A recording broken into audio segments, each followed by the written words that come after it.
Sherman Oaks, California. For 26 plus years, I've served on the Foreign Affairs Committee, where I'm the #2 Democrat. And for all that time, I have focused on the Caucasus region. Today, we see over 100,000, soon to be over 120,000 people driven from their homes, an Armenian ethnic community that has lived there for over 2,000 years. The world will not forget this act of ethnic cleansing. For those of you who are not familiar with the situation,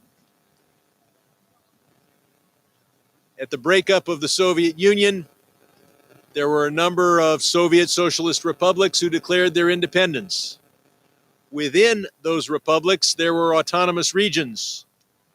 And one of those autonomous regions was Nagorno-Karabakh, and it declared its independence.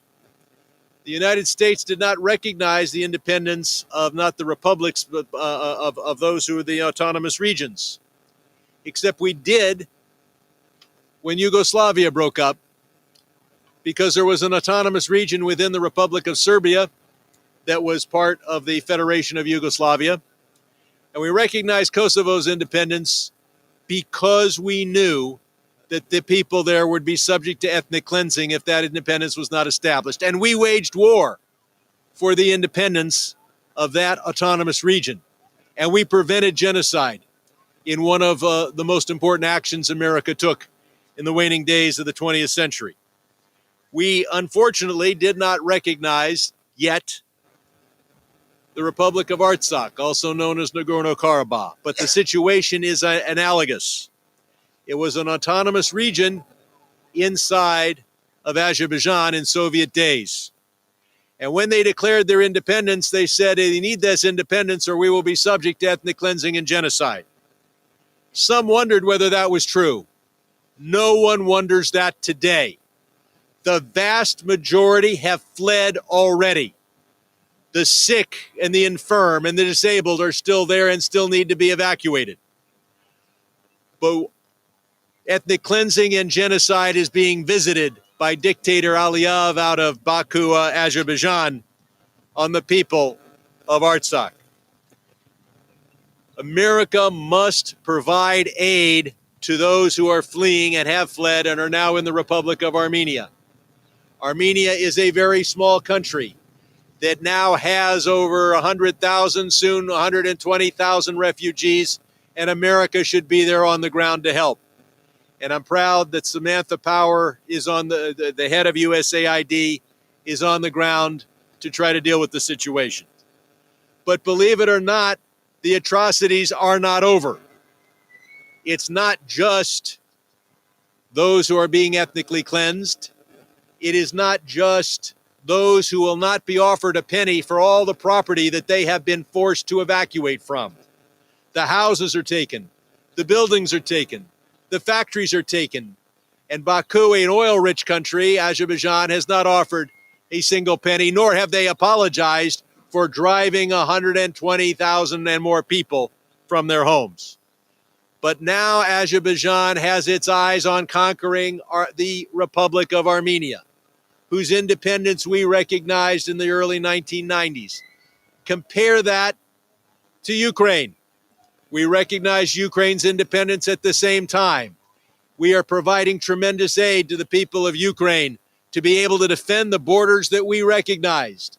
We have to do the same for Armenia. And it is time for the United States to say that any attack and attempt to seize Armenian territory is the exact same morally as the attempt to take southern or eastern Ukraine. And if we provide weapons, and I'm not talking about the most sensitive and high-tech weapons, if we provide basic defense material to Armenia today, we will prevent a war in the Caucasus that mirrors in every way the war we're seeing in Ukraine.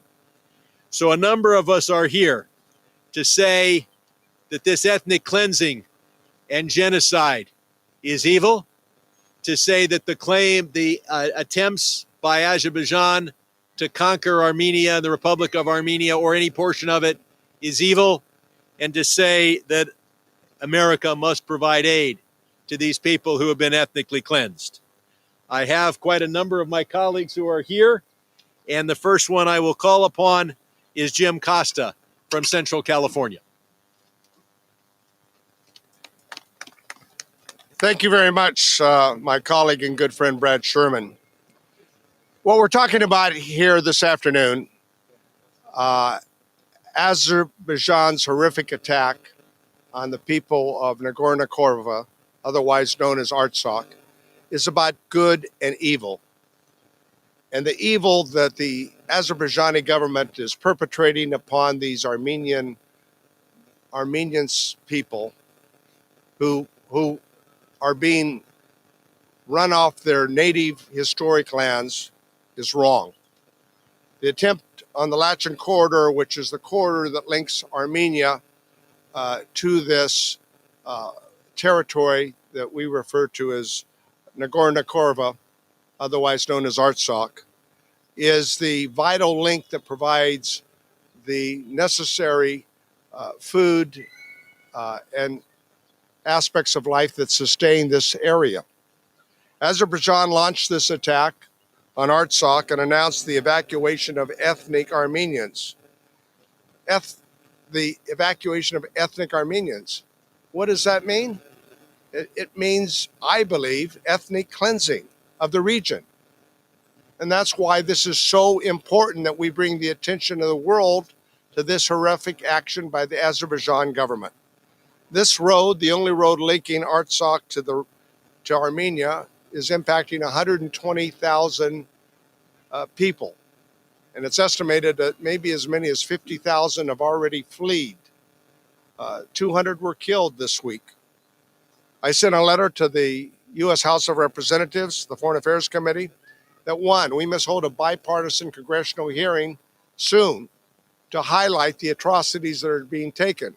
Two, as soon as possible, I think a bipartisan delegation should go to Armenia to raise the level of attention that this deserves. The House Foreign Affairs Committee must, as a member of the Foreign Affairs Committee, must use its oversight powers to discuss how Congress can provide support for humanitarian assistance and to try to bring about conflict resolution. I've also called upon the Department of Treasury and the state to impose sanctions, real sanctions, and under the Global Magnitsky Act on individuals in the government of Azerbaijan. They must be held accountable for their horrific actions. For years, I've called, along with many of my colleagues here, for the United States to end military assistance to Azerbaijan and to assist in the demining. I mean, this is the right thing to do. Azerbaijan doesn't need our military assistance, and they are using it on the Armenians and the people in Artsakh. I'm proud to be a co-sponsor of the bipartisan resolution condemning Azerbaijan's blockade of Armenians of Nagorno-Karabakh, and we must resolve to do everything we can to ensure that this current dispute will end the suffering and the isolation of the people who are being impacted today as we speak at this time. So in conclusion, in the United States, our government must do more to show that we don't tolerate these atrocities that are being committed against Armenians in Nagorno-Karabakh. Let me tell you something. I come from the land of William Saroyan, the great Armenian Pulitzer Prize winner. Armenians settled in that part of California and elsewhere after the first genocide in the 20th century. The first genocide in the 20th century by the Ottoman Empire on the people of Armenia. And later on, when Hitler ascended to power and the atrocities were being planned which resulted in the Holocaust. Hitler was supposedly reported to have said, when his people said to him, his generals, well, if we do this, what will the world say? And supposedly Hitler responded by saying, what did the world say when the Ottoman Empire perpetrated the first genocide in the 20th century on the Armenian people? The world was silent. The Armenians throughout this land, in this country today, say never again, never again. But today, they're witnessing the ethnic cleansing of Armenians from Artsakh.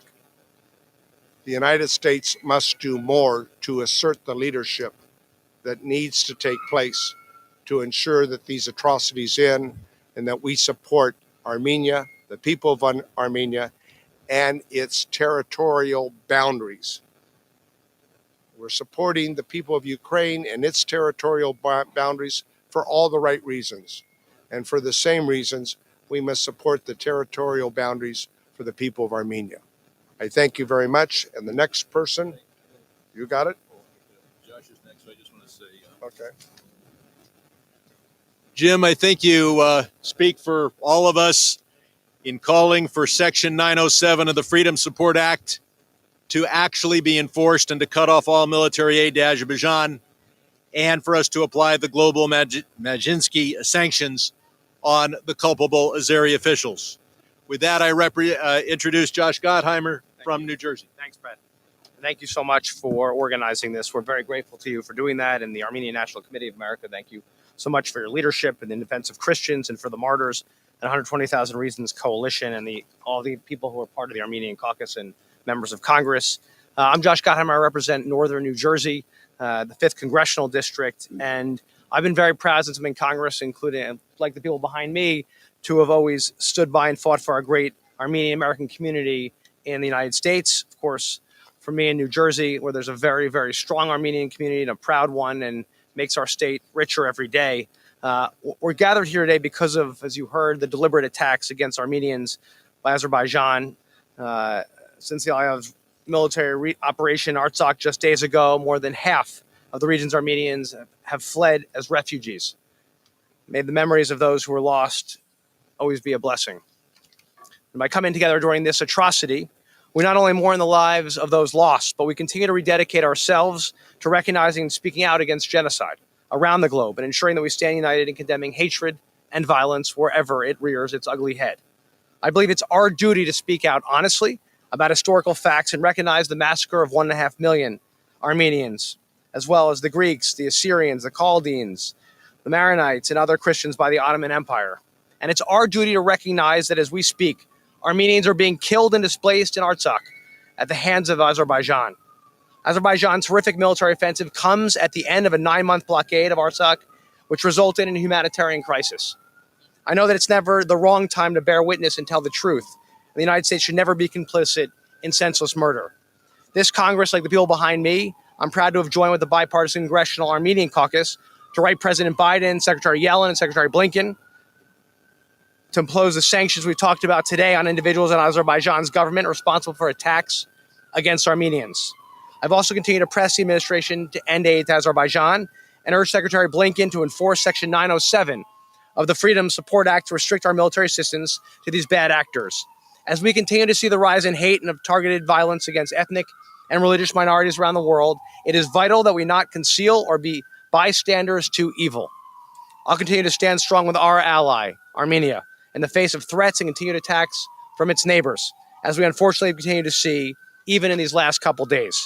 That includes continuing our call for the release of Armenian prisoners of war detained by Azerbaijan, pushing the administration to cut aid to Azerbaijan, and continue to support for critical humanitarian assistance to those suffering in Artsakh, including refugees. Please know that you have a very strong ally in the United States Congress, and that my door and those behind you, our doors are always open to you. Thank you, and God bless the greatest country in the world, the United States. Thank you. Thank you. We have another great American from New Jersey, Chris Smith, who has served for his congressional career on the Foreign Affairs Committee and has always fought for human rights. This is a bipartisan press conference. Let's hear from Chris Smith. Thank you, Brad. As we meet here today, a second Armenian genocide is underway, brought about by Aliyev, a man who has a terrible record on human rights, even as it applies to his own people. I've met with him in the past, twice in Baku in 2013, 2014, and raised issues relevant to Nagorno-Karabakh, but also to his own people, who he puts behind bars, who he tortures, including Radio Free Europe stringers for that organization. This man has a terrible record on human rights, and now he is unfettered in his hate towards the Armenians and is committing, as we meet here today, the second Armenian genocide. I've chaired two hearings, one in June and another one just a few weeks ago. Emergency hearing was the last one. And we heard from ANCA, who's the former chief prosecutor for the International Criminal Court, who called this for what it is, a genocide. Then he was talking about the deliberate starvation that they were imposing upon the people of Armenia. And now it's at a barrel of a gun, and this so-called ethnic cleansing. That doesn't say it well enough when we all say that word. This is a genocide. We call on the administration to do even more. Samantha Power is there, as we know, and I'm very glad that our USAID administrator has raised the issue with all involved, providing humanitarian aid. It's got to get there quickly because people will die, and certainly they're very, very much at risk as they flee, which should never happen. And matter of fact, this to me reminds me of what happened in Srebrenica when so many people were killed in that genocide. Frank Wolf, who led the effort with regards to Sudan years ago, when nobody would call it a genocide. He's here with us today and has been outspoken in his strong condemnation of Aliyev. But again, Aliyev should be at the criminal court for crimes against humanity, which he is committing, again, as we meet here today.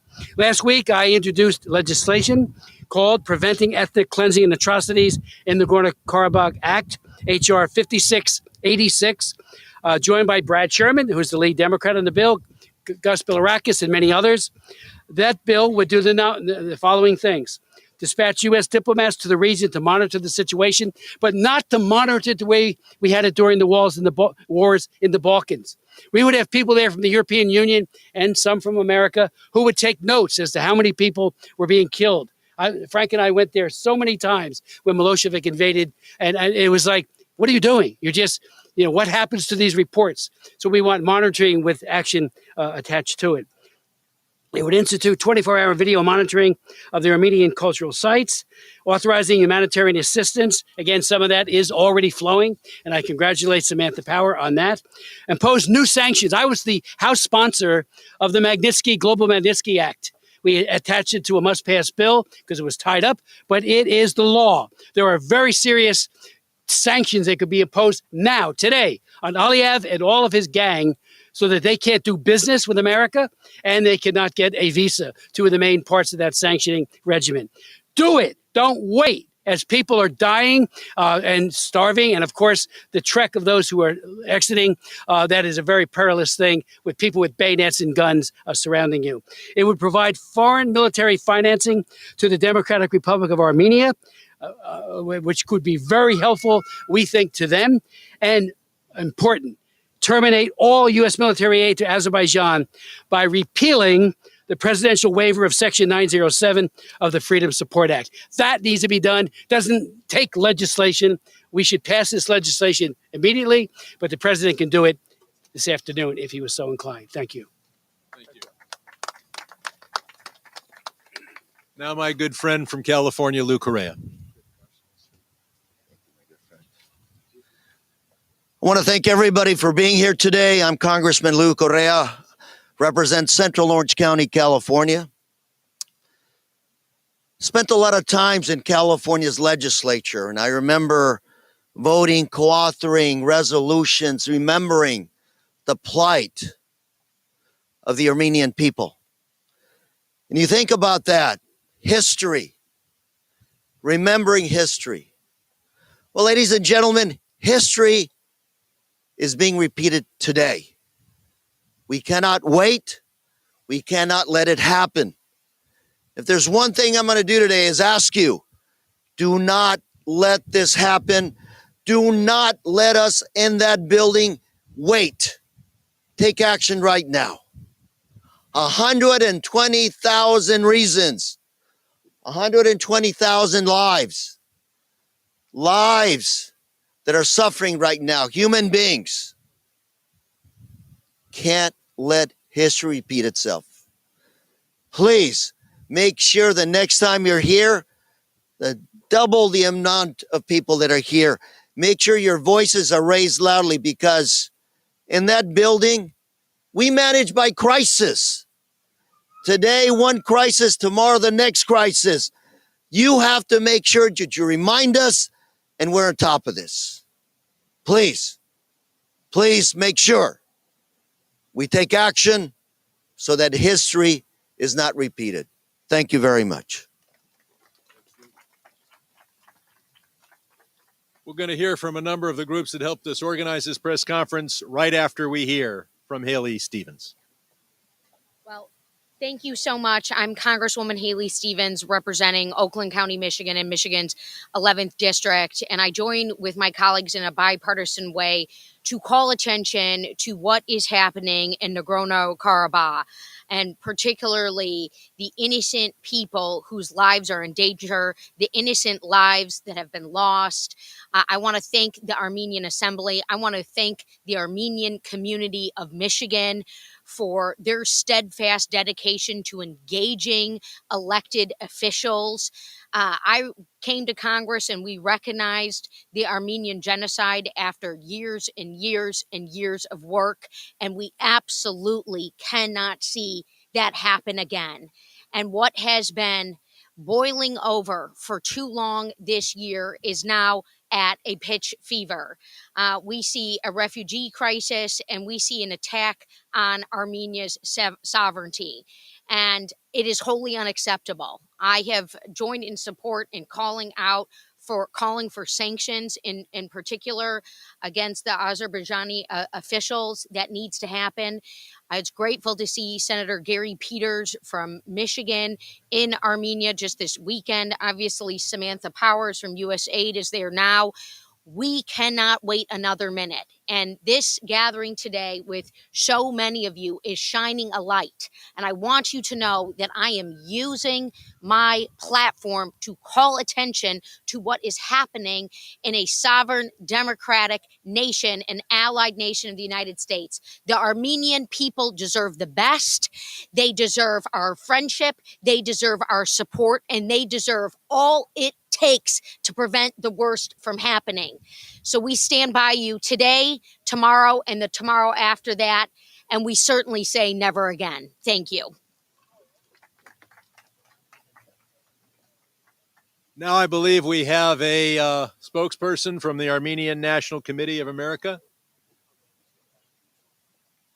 Or do we? Yes. Okay, so we have a representative for In Defense of Christians. Thank you, Congressman. Welcome. Thank you all for joining us today. My name is Richard Gazelle from In Defense of Christians, and I'm honored to be joined today by a diverse coalition of partners and organizations, including In Defense of Christians, For the Martyrs, and the 120,000 Reasons Coalition, to draw attention to the ongoing and active persecution, even genocide, of Christians in the Middle East. IDC began its fight to advocate for persecuted Christians in the Middle East nearly a decade ago, as the ISIS Caliphate was conducting a genocide against Christians in Syria and in Iraq. However, since the territorial defeat of ISIS, not much has changed. Christians in the Middle East are still subjected to intense persecution by jihadist organizations, thuggish autocrats, and racist governments. In the span of the 20th century alone, the population of the Christians in the Middle East has plummeted from 20% of the total population in the Middle East now to less than 2%. This is very concerning. I'm often asked why we fight. Why does In Defense of Christians fight? Why does the coalition fight? Well, there are at least 120,000 reasons why we fight. As we speak, and for the last 10 months, Azerbaijan, a beneficiary of U.S. foreign aid, military assistance, has been conducting a genocide against 120,000 Armenian Christians in Nagorno-Karabakh, also known to Armenians as Artsakh. After a 10-month blockade aimed to starve Armenian civilians into submission, Azerbaijan bombed them into submission. Azerbaijan is now completing its mission to cleanse the area by expelling the 120,000 civilians, and is now completing that cleansing from the home that Armenian Christians have called home for the last thousands of years, creating a humanitarian crisis even before our eyes. All while Azerbaijan continues to this day to enjoy American military assistance due to a legal loophole. The United States must discontinue this loophole, the waiver to Section 907 of the Freedom Support Act. The U.S. must discontinue military assistance to the brutal dictatorship and must prioritize humanitarian aid and assistance to the Armenian Christians who for thousands of years have called Artsakh home. The sad reality is that Christianity throughout the Middle East now finds itself on the brink of extinction, which sadly may come to fruition within our own lifetimes. And with it, a 2,000-year-old Christian heritage would also disappear. This is not a political matter. In fact, it's more than a humanitarian matter, although it is a humanitarian matter. It's what we call a civilizational crisis. The Middle East, Christianity in the Middle East, represents a common heritage shared by worldwide Christendom, including all of us, Western Christians. Whether we realize it or not, it provides authentic access into the mind, culture, and worldview that gave rise to Christianity 2,000 years ago. If the true Christian heritage of the Middle East disappears, it will leave an irreplaceable void in its wake, and that is why we fight.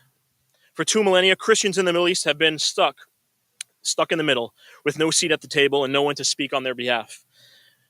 But today, these folks standing behind me, and all of you here today, this coalition, we all speak and fight on their behalf, and we won't give up that fight. This afternoon's press conference is an important opportunity to hear from a variety of experts, community leaders, representatives, and public officials about the issues that affect Christianity in its very home in the Middle East. On behalf of In Defense of Christians, For the Martyrs, and the 120,000 Reasons Coalition, I want to thank the members of Congress who have joined us today, in particular Congressman Sherman, for being our host. He's always been a friend and a true supporter to this cause. Thank you all for being here.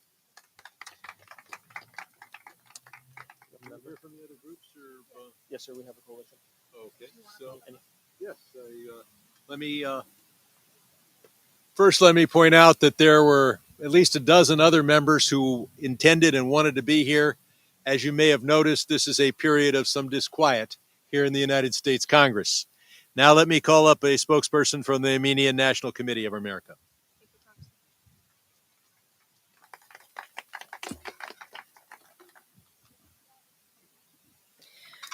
Good afternoon, ladies and gentlemen.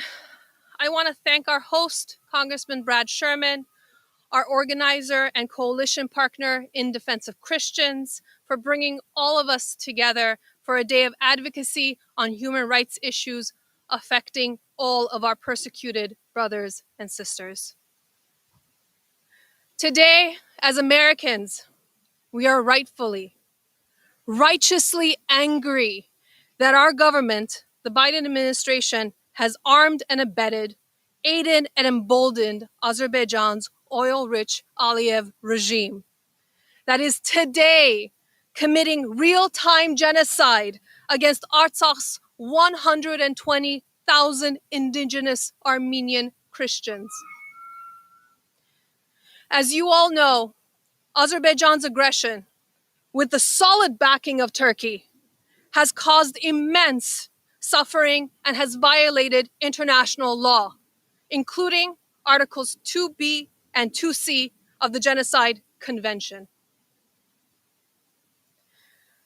We gather here today to hold our government accountable, to save all that can be saved, and to rededicate ourselves to the proposition that this must never happen again to those remaining on the ground in Artsakh, those living in fear today in Armenia, or any people in any place around the world.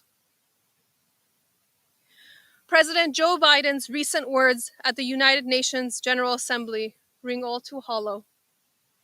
If we abandon the core principles of the United Nations to appease an aggressor, can any member state of this body feel confident that they will be protected? There is truth in his word, but no action to follow them up. Our State Department recently vowed before Congress that it would not tolerate any Azerbaijani attacks on Artsakh, and then it did just that. We have seen no American leadership at all against Ilham Aliyev, this generation's Saddam Hussein. Only empty promises for Armenians, arms for Azerbaijan's military, flowers at Artsakh's funeral. A betrayal of the very principles we claim to champion. As the granddaughter of a genocide survivor, with family and friends driven from Artsakh this very week, it's hard to hear the US proclaim, never again.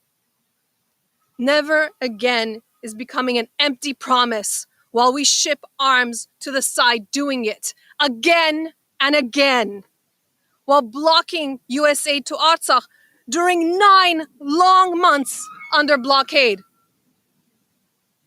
The record shows that the administration did not lift a finger to break Azerbaijan's blockade. No airlift, no cutting off of military aid to Baku, no sanctions on Aliyev. A shameful abandonment of our moral and legal duty. A dangerous signal to the authoritarians of this world, and a green light for the next genocide. Even at this late date, after more than half of Artsakh has been forcibly ethnically cleansed, President Biden refuses to enforce US law restricting aid to Azerbaijan, refuses to enforce Section 907 of the Freedom Support Act. This is a message of weakness, not strength, of surrender to forces of intolerance, of a betrayal not only of our values, but of our interests, because Azerbaijan is not our ally. They bust our sanctions and block starving children. The Aliyev family runs an oil-rich dictatorship. Their children own hundreds of millions of dollars of property across Europe and the Middle East. They do not need and surely do not deserve our American tax dollars. We can stop that aid today. The president can enforce Section 907, or our Congress can roll back the president's authority to waive this law. It is that simple, if the political will exists. We are blessed to stand today in solidarity with our partners in support of persecuted Christians in Artsakh, Lebanon, Syria, Iraq, Nigeria, Egypt, Ethiopia, and around the world. We must, for all of these at-risk faith communities, demand American leadership, American action. For Artsakh, that begins with calling out Azerbaijan's genocide against Artsakh, then cutting off military aid to Azerbaijan, enforcing sanctions against its dictator, and sending robust US humanitarian aid to more than 100,000 homeless refugees. Here in Washington, that means holding the Biden administration accountable for its complicity. For absent such accountability, for as long as genocide remains good for business, we create the conditions for genocide. And that we cannot and will never accept. Thank you. We have yet another speaker from New Jersey, the co-chair of the Armenia Caucus, ranking member of the Commerce Committee, Frank Pallone. Thank you, Brad. Thank you, Brad. I don't really know what to say today. I want to say that we've worked with the Armenia Caucus. I was one of the founders for so many years, and one of our major priorities was Artsakh. Sure. Thank you.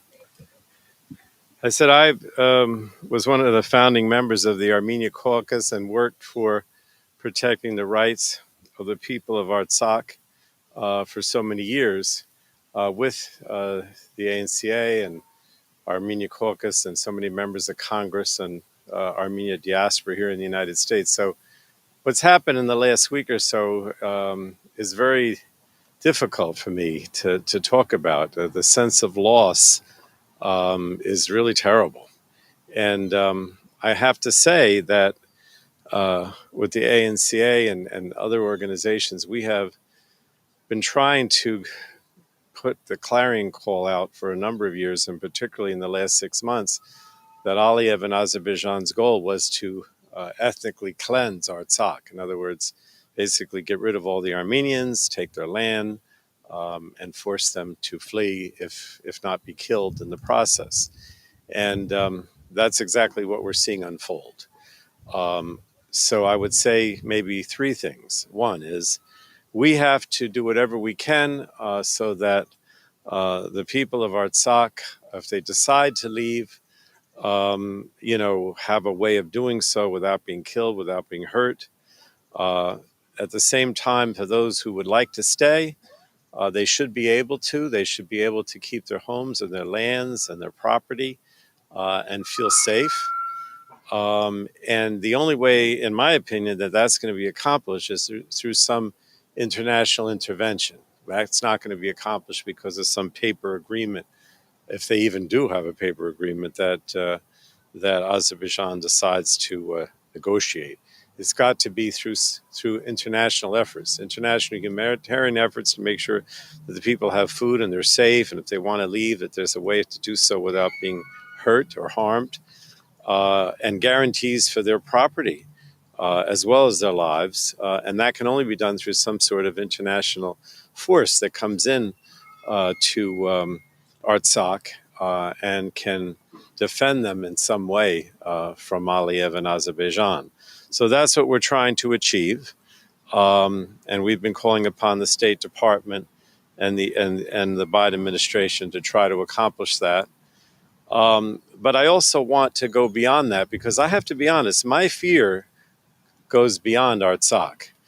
It was only a few days ago that in, I don't know if I'm pronouncing it, Nyachevin, that which was like Artsakh, was an Armenian territory at one time that Aliyev years ago, Aliyev the father, years ago ethnically cleansed. And it's clear that when Erdogan met with Aliyev in Nyachevin about a week or so ago, that they were putting out rhetoric about seizing the southern part of Armenia. They talked about the rail corridor. They said that there was a forced agreement with Armenia and Artsakh after the 2020 war that allowed them to have transit through the corridor. But that was a forced agreement, and it certainly doesn't involve seizing the territory. So my fear is that this goes beyond. This is not only that we need to protect Artsakh and those who remain, but also that we need to use, as I came in, that the United States has to be forceful and use sanctions and specific acts, no waiver of Section 907, sanctions, clear actions that will indicate that the United States is going to come to the support of Armenia if there's any further intrusions on the territory of Armenia itself, including the southern part. I have absolutely no doubt that the goal here is to wipe not just Artsakh off the map, but to wipe Armenia off the map. I mean, that's the goal here. Anybody who thinks otherwise, in my opinion, is kidding themselves. And so our goal is not only for an international force to protect the people of Artsakh and the humanitarian assistance, but also some sort of security guarantee between the United States and Armenia, that Armenia itself is not threatened, particularly the southern part of Armenia. Now, I'll just say one more thing, and that is that when we were in Yerevan about a year ago with Nancy Pelosi and Anna Eshoo and Jackie Spear, we were there. We were basically told at the time by Pashinyan that they were willing to, that they wanted more security efforts on the part of the United States. And that's got to proceed. In other words, whether that means, security assistance in terms of weaponry, in terms of training, or ultimately in terms of some sort of security guarantee, that has to proceed as well, because that's the only way that Armenia is going to be able to remain a free and democratic nation, is if ultimately they join NATO and they become part of the Western Alliance. I know I've already said too much, but I know that your focus today is on Artsakh, and I don't mean to take away from it. We have to do all the things that are said, but we can't lose sight of the fact that this is not just about Artsakh. There's a much larger plan here that involves Armenia itself, and that we need to move full force and quickly towards protecting Armenia as well. So thank you, Brad. It's now my pleasure to call upon Frank Wolf, who in 1998 authored the International Religious Freedom Act. Frank? Well, thank you, Congressman. I want to thank the Congressman for being here and getting involved in this very, very important issue. In Nagorno-Karabakh, we see ethnic cleansing of Armenians by the Azerbaijan government. I have been there and I've seen it, and I know how troubled it is for the people. Keep in mind, Aliyev's father was the head of the KGB. There is no way that this administration ought to give one more penny beginning Monday to the Azeri government until this completely stops and there's a reverse. Also, it is shocking that there are lobby firms in this city that represent the Azerbaijan government. How do you represent a government that's bringing about genocide and ethnic cleansing? Don't you remember history of 1915? I would say to those law firms, call the Azeri government, tell them to get out and stop, or drop them as a client. Next, in Egypt, we see growing persecution of the Coptic Church. While the U.S. is giving Egypt over $1 billion a year, we see the Coptic Christian community being persecuted.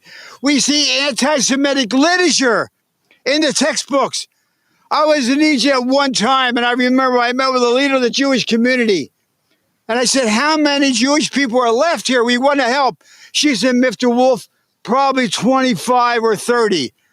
Right now, it's down to three individuals, and Egypt still has anti-Semitic literature in their textbooks and anti-Christian literature. This has to change, and if it doesn't change, the administration and the Congress ought to cut the foreign aid of Egypt. That's the only thing they understand. And lastly, in northern Iraq. In northern Iraq, Christians are under severe pressure, and many are fleeing the region. We should be helping to stabilize the Christian community in this area. Keep in mind, more biblical activity took place in Iraq than any other country of the world other than Israel. Abraham's from Iraq. He's from Ur. That's Nasiriyah, modern day Nasiriyah. Daniel lived in Babylon. Christians in northern Iraq and in Iraq need help by AID. And also they need to help the Yazidi community. There are still 2,700 Yazidi women and girls that have not been reunited with their family. Part of what's going there is the responsibility of the United States and what took place in Iraq. So we should be aiding the Christian community in Iraq and aiding the Yazidi community. The Biden administration could do this, so I call on the Biden administration to act today or Monday, and the Congress to back them up with it. Thank you very much.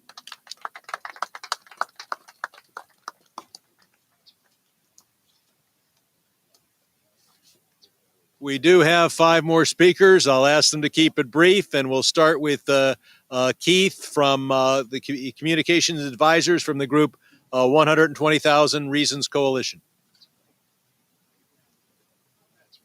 Oh, that is the best speech given today. And now we have, I know, I can read. Gia from, who is a founder of For the Martyrs.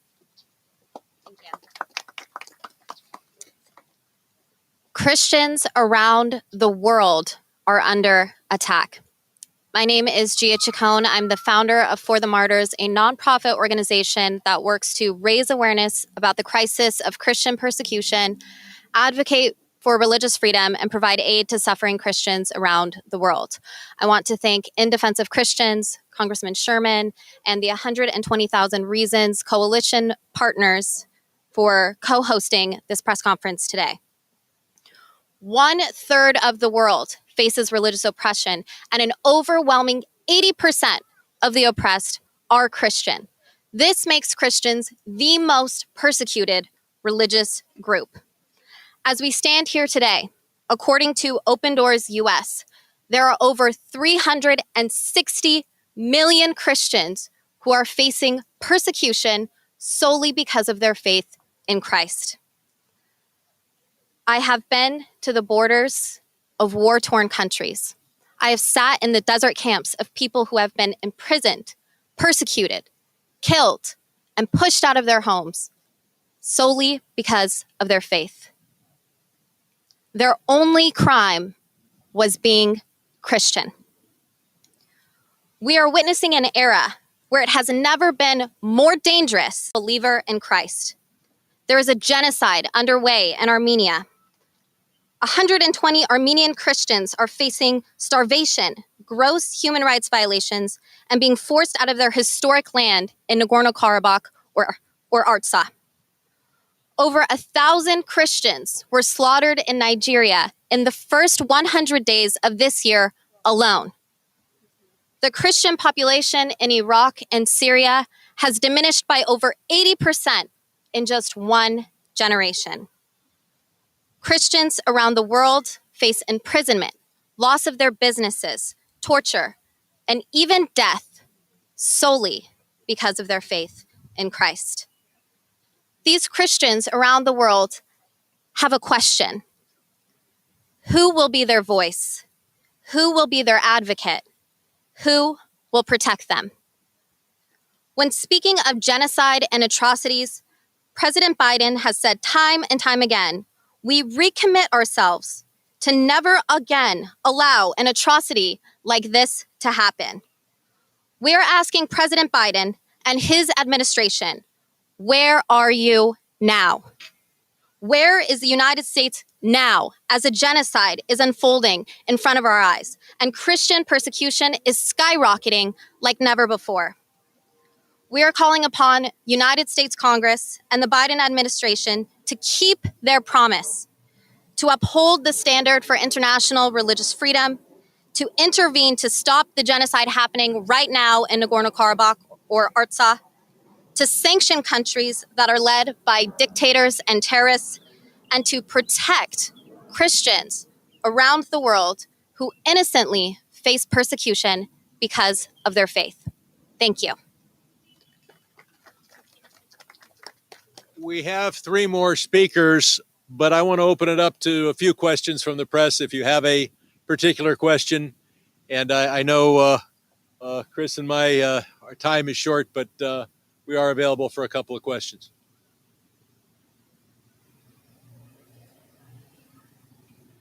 My God, I've never seen a press. Oh, go ahead. I'm not a member of the press. Well, on this day, but what do you believe to be the main obstacles to imposing these sanctions on Azerbaijan and stopping what's stopping? I see Azerbaijan's argument that somehow they're policing their border with Iran, and Iran is not a friend of the United States. And I see oil power. This atrocity wouldn't happen if only God had put the oil in a different place. If I could just add to that, I had introduced in 2015 the Azerbaijan Human Rights and Democracy Act, tried very hard to get it passed, and the lobbyists right here in Washington, including Podesta, they work for that government, the Aliyev government, and they prevented it. So all of the moneyed interests here in Washington that front for human rights abusers need to be exposed. They need to look within their own souls and say now they are enabling, and it's not unwittingly, they are enabling a terrible, terrible crime against humanity that's going on right now. Aliyev ought to be at the ICC. There ought to be an investigation opened up on him and his top leaders for crimes against humanity and a host of other. He's committing genocide in real time, like I said earlier. And as Brad said, oil talks, money talks. And again, all of these lobbyists who just, I find it appalling. And Frank has called out so many, Frank Wolf, over the years, who front for these. We saw it during the Ceausescu regime. I had a bill in to take away most favored nation status for Nicholas Ceausescu, a brutal dictator, killed Christians, turned toilet paper turned Bibles into toilet paper as a terrible degradation, did horrible things.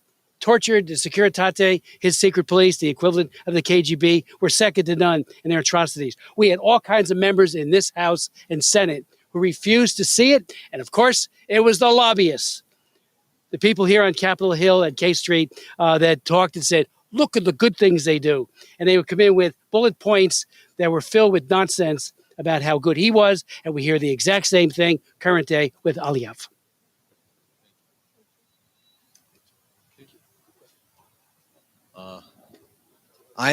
This is a crazy day for a lot of us. I am going to have to leave soon, but I want to call upon Indies. I'm not doing a bad.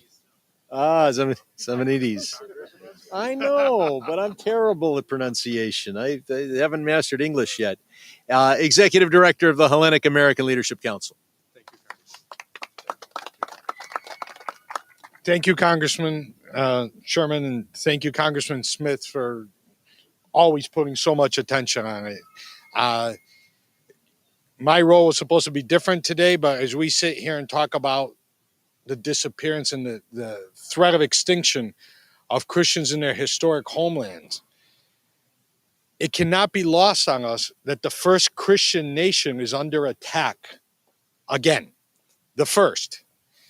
And if the first can be attacked with impunity and can disappear, ironically, under the tenure of the same administration that recognized what happened to them a century ago and turned around within months and forgot that recognizing the Armenian genocide means nothing if you don't stop the next genocide.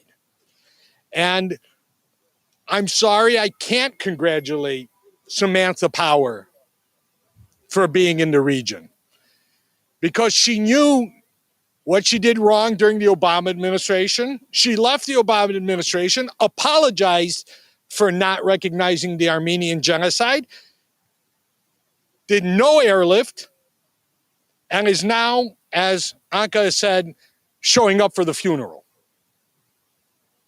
For those people who are saying that maybe it's a voluntary deportation, well, let's see how voluntary it would be for you if you were being starved out and bombed and threatened. There should be sanctions, sanction the Aliyev family, sanction Azerbaijan. We cannot let Caspian oil be our 30 pieces of silver as we stand along and be Judas, and nobody here should accept being Pontius Pilate in 2023. Thank you. Thank you, Indy. Next, I'd like to call up Betty Tekeski from she's an Ethiopian advocate from the American Ethiopian Public Affairs Committee. Betty, thank you.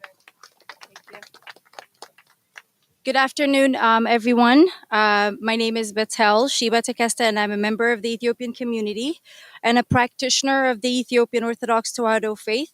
Before I start, again, thank you to Congressman Sherman and Congressman Smith and everybody else, the hosts, in Defense of Christians, who's made this possible for us to outline some of our concerns and the things that are going on in Ethiopia. Not pleased, but grateful that we're here to listen to and share other communities and what's happening with the Christian communities in Armenia, in Nigeria, and elsewhere. And Ethiopia is a very similar case. I'm trying to keep everything very brief, so I'll start with this. Okay, let's get that. When when I spoke to a friend just earlier today saying that I'm going to speak about the persecutions of Orthodox Christians in Ethiopia, my friend, my very American friend, said, I thought Ethiopia was a Christian country.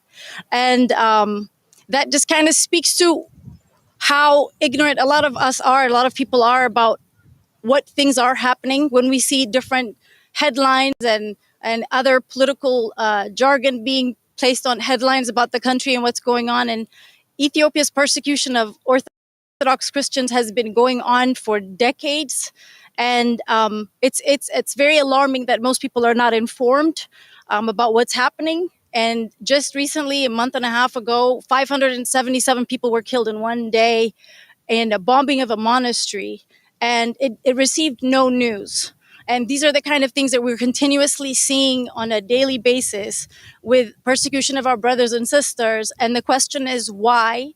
Why is this happening? Why aren't we getting any acknowledgement? Why isn't there any policy that's coming out of the Biden administration or any international, any government, any institution to address this? And the simple fact is, false information is being put out there and the different tags are given and people are just not well informed. But what's happening is grave. What's happening is hundreds of thousands.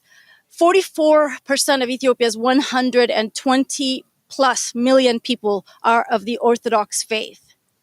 Churches have been burned, priests have been killed. In February of this year, thousands were arrested for wearing black to protest what was happening to our church. We stand outside of the State Department protesting week after week like crazy people, and we don't get enough recognition. It's because people don't understand, and they think it's political, they think it's tribal, and they think it's something that's just not worth mentioning. But what's happening is sincerely grave, and people are dying on a daily basis and misunderstood.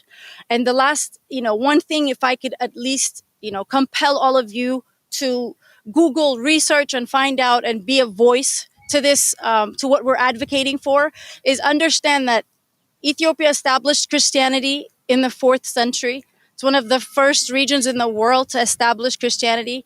Christianity was the state religion since then until the overthrow of Haile Selassie, Emperor Haile Selassie in 1974.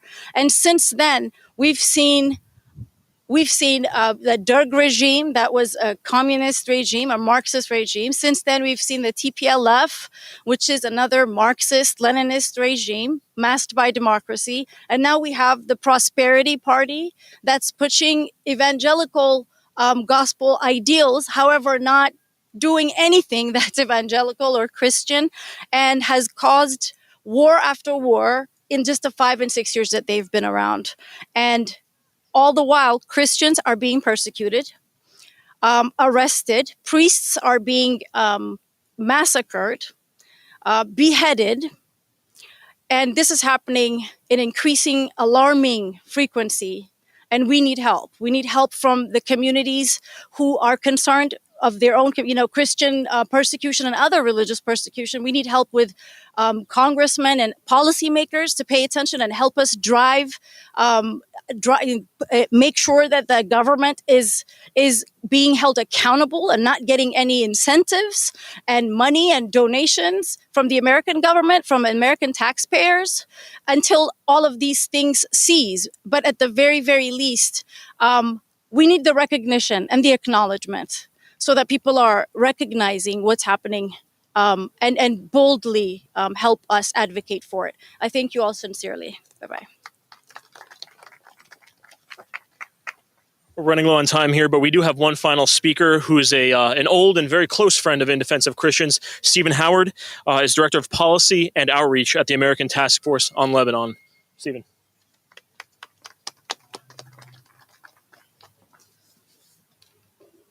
Thank you, everyone. It's great to be here. I want to thank Gia, Rich, for the Martyrs, IDC, and the 120,000 Reasons Coalition.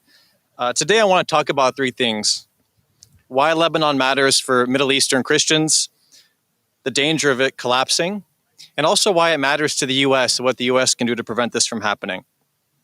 But if you only remember one thing about Lebanon today, I want you to remember what St. Pope John Paul II called Lebanon: a message.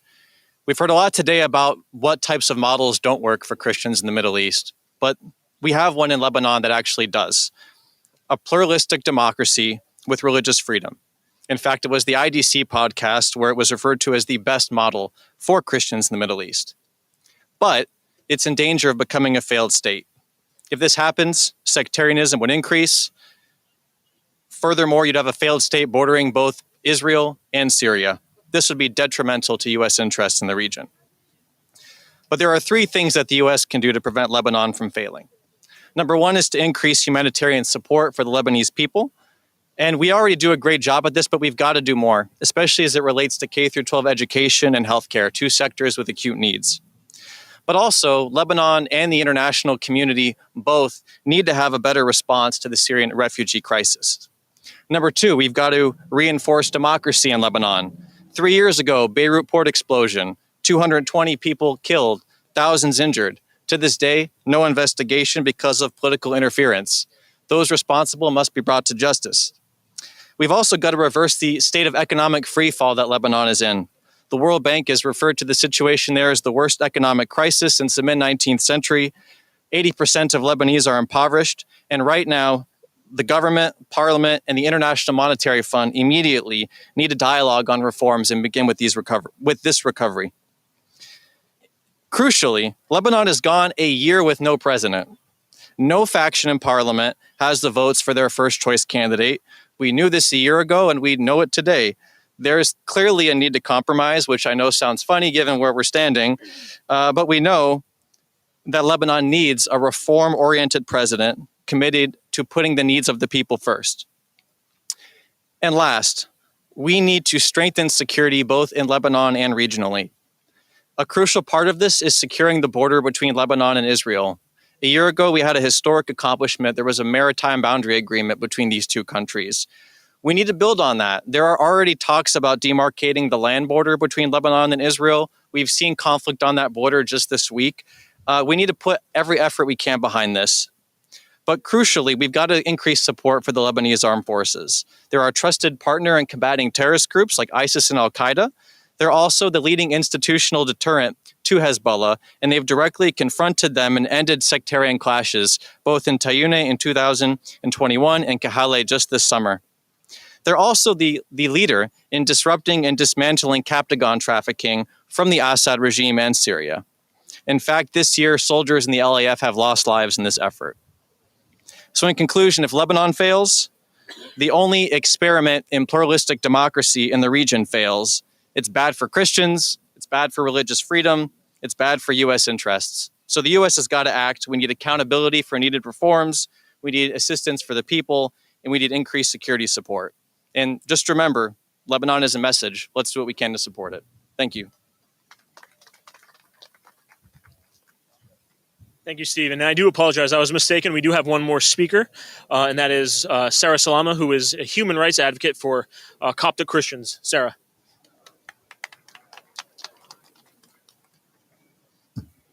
Thank you, Richard, and thank you to IDC and Voice of the Martyrs for gathering us and hearing our plight. It's interesting sitting here listening to Congressman Smith, Congressman Sherman, Mr. Frank Wolf, and others speak about Artsakh, and I've heard them speak about this issue for the last 5 or 7 years, and I've heard Aram from the Armenian National Council himself speak on this issue maybe for the last 20 years, and just now we are coming to realize the deep consequences for not listening to those who speak out on behalf of these communities. While my heart goes out to our Armenian brothers and sisters, I do not want our Coptic Christian community in Egypt to be the next that we stand here and say they are being attacked in their homeland, they are being displaced, and we must help them. Coptic Christians are the indigenous people of Egypt, and with the ever-dwindling number of Christians in the Middle East, they are the last bastions of hope for the survival of Christianity in its very birthplace. Living under dimitude as a result of the Islamic conquest of Egypt in the 7th centuries, Copts have found themselves to be tolerated second-class citizens in their own home country. Today, this persecution persists. Coptic Christians in Egypt continue to endure discrimination by the state, by society at large, and experience common terrorist threats. Laws that are there to protect their rights are undermined, and justice is easily sidestepped by the perpetrators of injustice, creating an environment of impunity and making it impossible for Copts to realize their equal citizenship and live in the full scope of human dignity. Some ways that this is evident is their minimal representation in the upper echelons of government. While we compose over 10% of the Egyptian population, that's around 10 million people conservatively, we represent less than 1% of government positions and even less of military positions. Just as Congressman Frank Wolf noted, the history of the Copts is nowhere in primary and secondary education. It is as if between the Roman era and the Islamic conquest of Egypt, there was a dead space of time in which Copts did not exist. Even more, access to formal justice in instances of sectarian violence is severely limited by community reconciliation sessions that are ultimately designed to penalize Coptic victims. Most pertinently for me, the building of churches is severely limited in Egypt. The law is overbroad and shrouded in ambiguity, making it an impossible task to construct new churches. In fact, there are hundreds of villages in Egypt that have no access to church. I was visiting, one of the most interesting stories of my visits to Egypt was speaking to a small village community in Upper Egypt and telling them that I would convey a message to the United States, the grand savior. And I asked them, what would you like me to tell the United States government about your lived situation? A humble and weary priest got up and told us, we simply want to go to church. And that really encapsulates the core issue faced by Coptic Christians. The church is the only vestige left of their culture. It is the only place they commune. It is the only place they can learn about their language, about the last 2,000 years of their history. And we would like to preserve that community.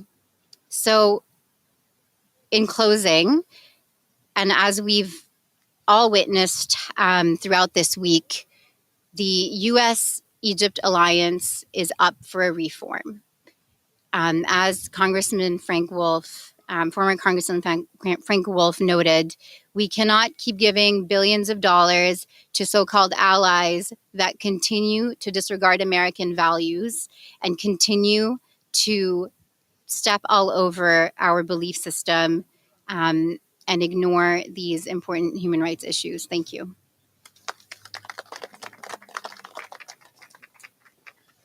Thank you, Sarah. I want to thank everybody for coming out today. I want to thank our coalition partners, all of them. I want to thank certainly Representative Brad Sherman, as well as all other members, Congressman Smith, who's still with us, and of course, Mr. Wolf, a soldier that really did a lot for this cause. Thank you all for coming today, and we will be hanging around for a bit. If you have any questions or want to chat, we'll be happy to talk with you. Thank you all.